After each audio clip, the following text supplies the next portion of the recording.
नमस्कार, आपका स्वागत है। दोस्तों, वास्तुशास्त्र एक प्राचीनतम ग्रंथ है। इस ग्रंथ में भवन के निर्माण से लेकर भवन के अंदर रखी जाने वाली वस्तुओं के स्थान और दिशाओं का महत्वपूर्ण ज्ञान दिया गया है। वास्तुशास्त्र के अनुसार प्रत्येक भवन में पूजा स्थल का निर्माण करना अत्यंत आवश्यक होता है। पूजा घर अथवा पूजा स्थल हमारे घर का सबसे प्रमुख अंग होता है। इस स्थान पर सकारात्मक ऊर्जा का निर्माण होता है और यह ऊर्जा संपूर्ण घर में संचारित होती है, जिससे घर का वातावरण शुद्ध और पवित्र रहता है। पूजा घर बनवाते समय भी हमें वास्तु के नियमों का पालन जरूर करना चाहिए, क्योंकि शास्त्रों में पूजा घर के संबंध में बहुत ही महत्वपूर्ण नियम बताए गए हैं।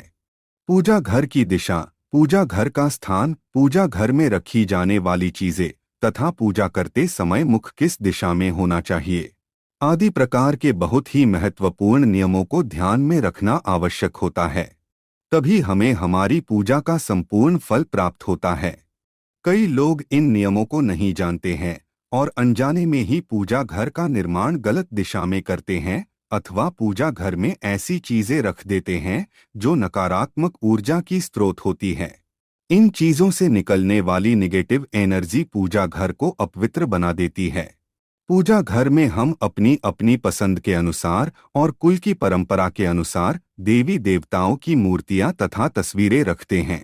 यदि परिवार बड़ा होता है तो सभी लोग अपने अपने इष्ट देवता की मूर्ति पूजा घर में रखते हैं। जैसे हर मनुष्य का जन्म अलग अलग राशि में होता है तो उसके ऊपर एक विशिष्ट देवता की कृपा बनी हुई होती है। इसी कारण से उसे किसी एक विशेष देवता के प्रति लगाव अधिक होता है। शायद आपको भी किसी एक देवता के प्रति ज्यादा आकर्षण रहा होगा। इसके पीछे आपके जन्म का रहस्य छिपा हुआ होता है। वास्तुशास्त्र के अनुसार पूजा घर में देवी देवताओं की मूर्तियां अथवा तस्वीरें सीमित होनी चाहिए। एक ही देवताओं की अधिक मूर्तियां भी नहीं रखनी चाहिए। मूर्तियां रखते समय उनका मुख सही दिशा में रखना आवश्यक होता है, तभी वह मूर्तियां सिद्ध होती है। पूजा घर में बहुत ज्यादा मात्रा में मूर्तियां रखना भी अच्छा नहीं माना जाता, क्योंकि प्रत्येक देवता की पूजा पद्धति में थोड़ा फर्क होता है और अगर आप सभी देवताओं की पूजा एक ही पद्धति से करते हैं तो इसके अशुभ परिणाम प्राप्त होते हैं। इसीलिए जिन देवताओं की पूजा विधि आपको पता है, केवल उन्हीं की मूर्तियां अथवा तस्वीरें रखनी चाहिए। कुछ देवताओं को उग्र माना जाता है और उनकी पूजा विधि भी अत्यंत कठिन होती है, इसीलिए उनकी मूर्ति पूजा घर में नहीं रखनी चाहिए। इसीलिए आज हम आपको पूजा घर से संबंधित उन सभी महत्वपूर्ण नियमों के बारे में बताने जा रहे हैं जो आप सभी को पता होने चाहिए। अगर आप शास्त्रों में बताए गए इन नियमों के अनुसार पूजा करते हैं तो आपको आपकी पूजा का फल निश्चित ही प्राप्त होगा, इसमें कोई शंका नहीं है। तो चलिए जान लेते हैं पूजा घर से संबंधित नियमों के बारे में। सबसे पहली और बड़ी गलती जो अक्सर हम सभी से हो ही जाती है वो है मंदिर को अस्वच्छ रखना। पूजा घर में मंदिर को, जिसमें आप भगवान को स्थापित करते हैं, कभी भी अस्वच्छ नहीं रखना चाहिए। साथ ही हमें भी पूरी तरह से स्वच्छ होकर ही पूजा घर में जाना चाहिए। चप्पल जूते पहनकर या गंदे पैरों से पूजा घर में नहीं जाना चाहिए। दूसरी महत्वपूर्ण बात यह है कि हमारे पूजा घर का दरवाजा कभी भी दक्षिण दिशा में खुलने वाला बिल्कुल भी नहीं होना चाहिए। दक्षिण दिशा मृत्यु के देवता यमराज की दिशा मानी जाती है। इस दिशा में भगवान के लिए लगाए गए दिए की ज्योत भी नहीं होनी चाहिए। इसी प्रकार से देवी देवताओं के मुख भी दक्षिण दिशा में कदापि नहीं होने चाहिए। साथ ही यह भी ध्यान रखें कि देवी देवताओं के मुख एक दूसरे के आमने सामने ना हो। तीसरी बात है, पूजा घर में कभी भी खड़े हुए और नाचते हुए गणपति की मूर्ति ना रखे। तांडव करते हुए भगवान शिव की मूर्ति अथवा तस्वीर ना हो। हनुमान जी की तथा माता की रौद्र रूप में फोटो या मूर्ति कभी भी नहीं लगानी चाहिए।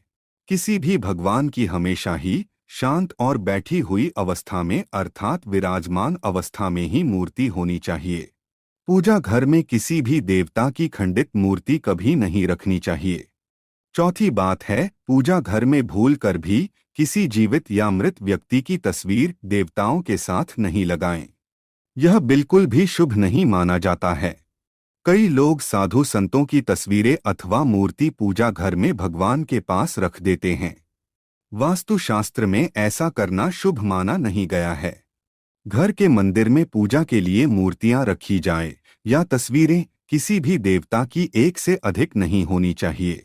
साथ ही उन तस्वीरों या मूर्तियों की ऊंचाई 4 या 5 इंच से अधिक नहीं होनी चाहिए।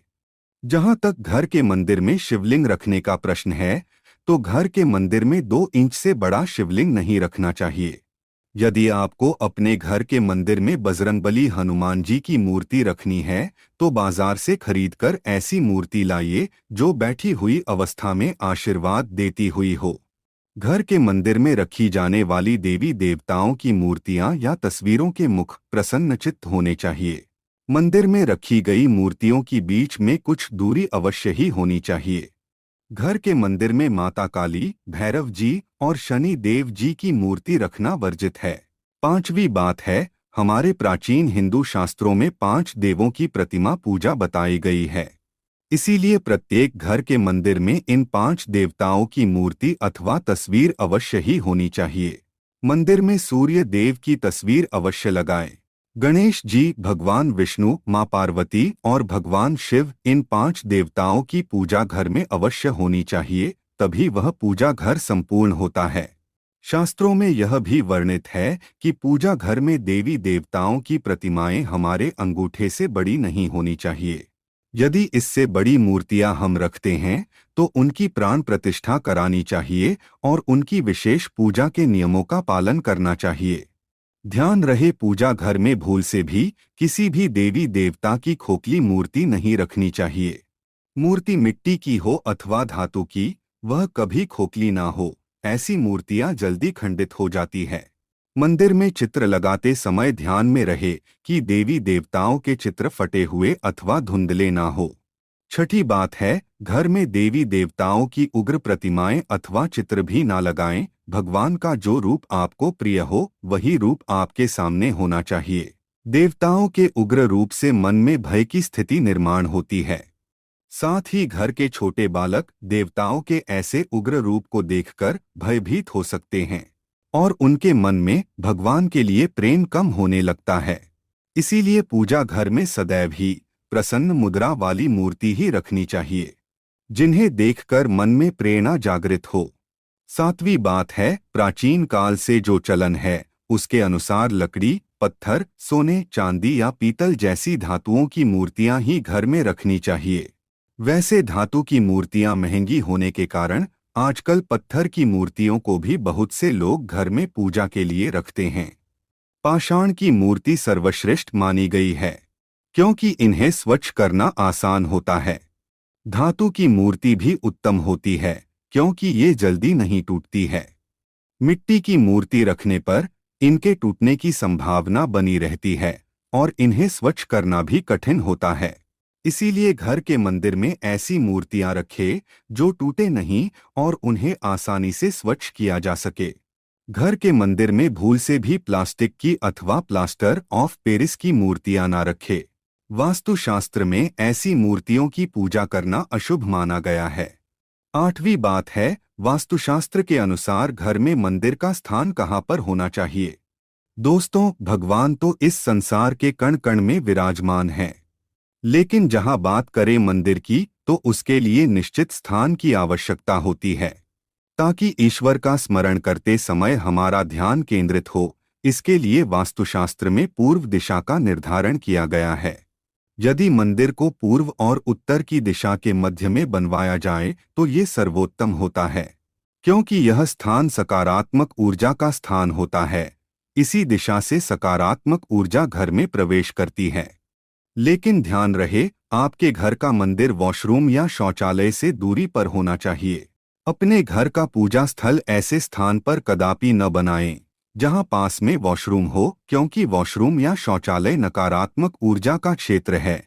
ऐसे स्थान पर मंदिर बनाने से अशुभ परिणाम प्राप्त होते हैं। पूजा करते समय नकारात्मक ऊर्जा आपको प्रभावित कर सकती है। पूजा घर शयन कक्ष में भी नहीं होना चाहिए।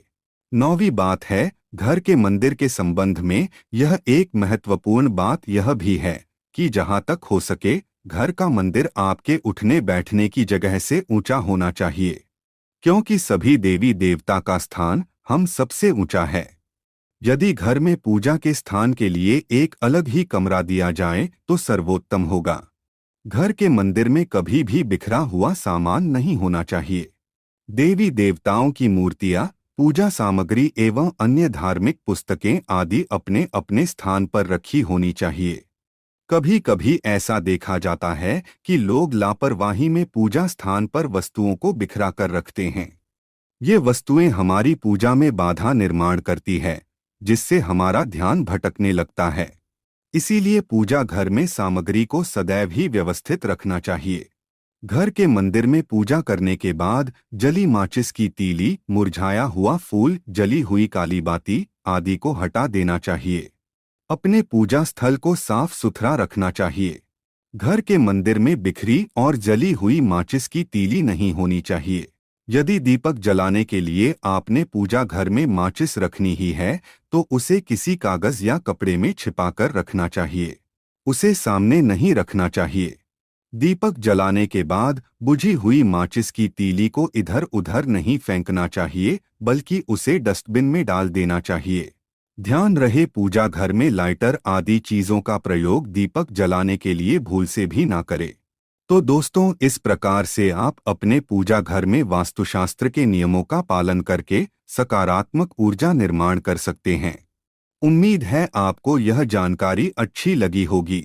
वीडियो को लाइक जरूर करें। कमेंट में जय श्री कृष्ण अवश्य लिखें।